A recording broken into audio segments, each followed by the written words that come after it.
if you guys didn't see, my bodyguard, actually, it's tragic. If you didn't see, he got stabbed 9 times, and it's been terrible.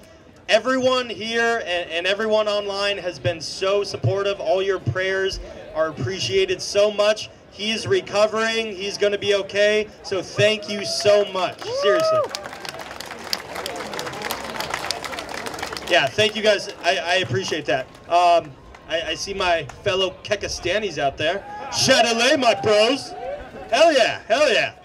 So I'm not really like a serious speaker, so don't expect me to be saying anything super smart. I'm more of a entertainer. I don't want to be a politician. That's what I tell people.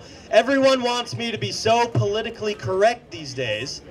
And I'm like, dude, I'm not trying to be a politician. I'm not trying to be a pundit. I'm not a journalist. I'm simply a man who loves his country, and I want great things to happen here. And I want us to be able to say whatever the fuck we want to say, okay?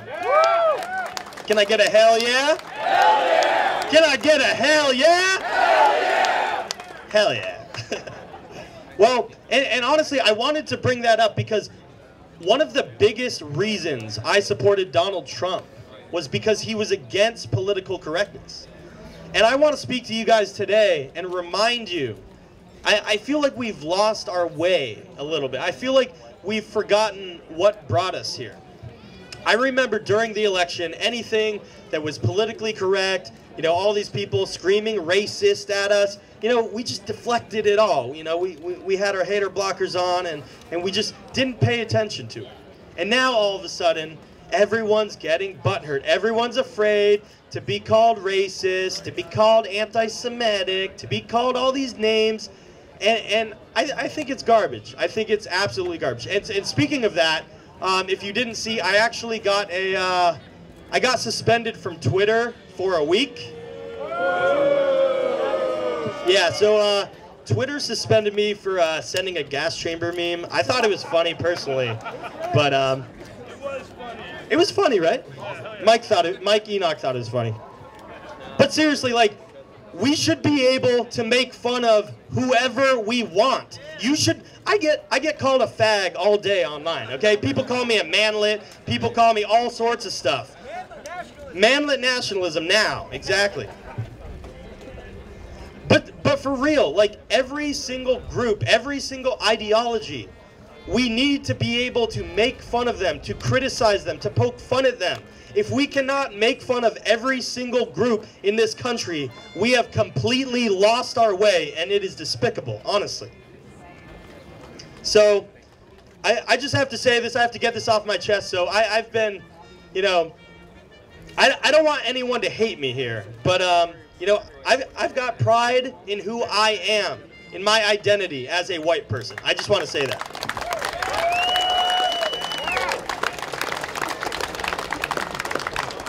And I think we are all better Americans if we take pride in who we are. If we all take pride in ourselves, not just white people. Everyone should be proud of who they are. Everybody, okay? And I've recently found it is one of my core values, and it makes life worth living for me. So, you know, I've had quite the journey. I don't know if you guys know, but I used to work at BuzzFeed. Like, boom, I know, it's shameful. It's very shameful. But for real, I've come a long way, and I'm really proud of who I am, and I just want to give an encouraging word to people out there that maybe are on the fence or afraid to come out public. Like, don't be afraid of who you are, and don't let the media, don't let your friends, don't let your, you know, academia, don't let them guilt you for being who you are. Don't let them guilt you for being a white male or for having white skin. That is bullshit, okay? Can I get a hell yeah? Hell yeah! Can I get a hell yeah? Hell yeah! Hell yeah. I love you. This is a great crowd. I love you guys. And thank you for showing up, by the way. Oh yeah, shout out to Brian Proctor. What's up, dude? Inner Heaven gang gang. But honestly, our rally was split into two. So everyone out here, give yourselves a hand. You guys are brave. These are the brave Americans right here. Thank you. And so this was, you know, we have been planning this, and I don't have a problem with anyone. I don't like to hold grudges. I don't like to be in fights. But when I saw the alt-right organized another rally at the exact same time, that is cowardly. That is incredibly cowardly. If they wanted to have their own event, why didn't they have it at their own time, at their own location, in a different city? Thank you. Seriously, that is the epitome of a counter signal. That is exactly what they're doing. They're signaling against us. Not only that, they're competing against us. We would have had many more people, and we have so many people here. This is incredible. But that is what I don't like. And I told them, they are all welcome here. Any of the alt-right people, Jack, Laura, whatever, we are not disavowing anyone. We are not excluding anyone. Anyone is allowed at our free speech rally. Thank you.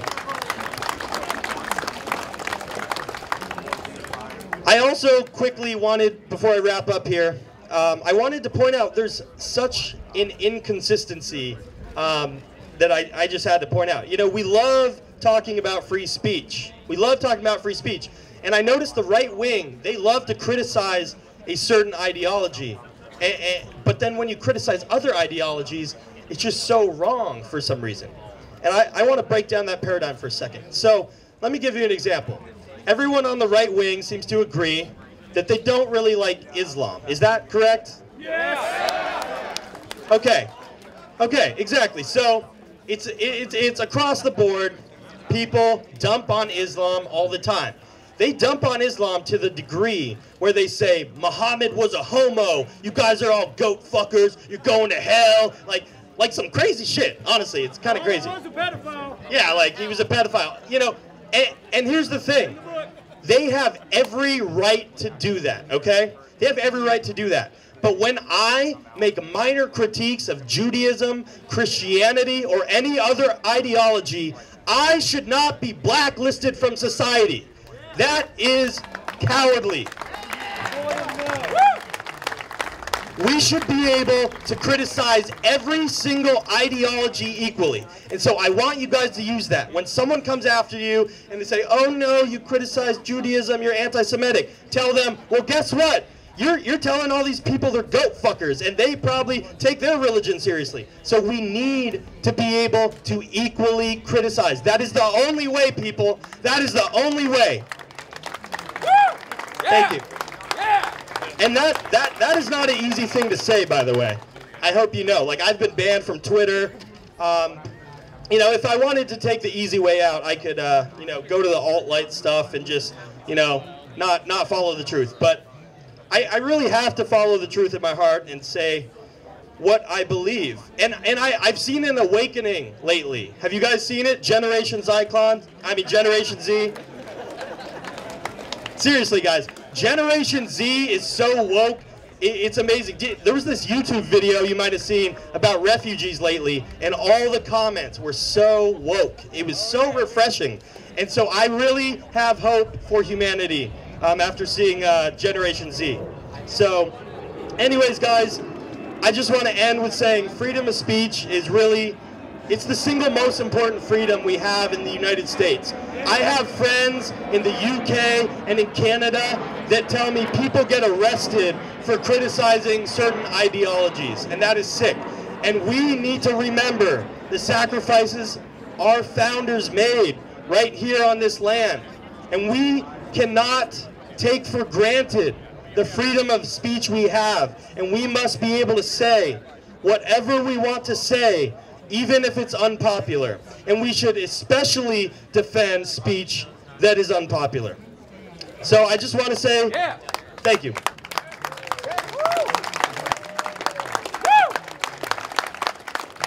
I just want to say in closing, thank you guys so much from the bottom of my heart. So many of you guys have supported me. You've supported Tony. Thank you. And it's not an easy thing to do, and I appreciate you guys so much. God bless you guys, and God bless America. Thank you. Thank you.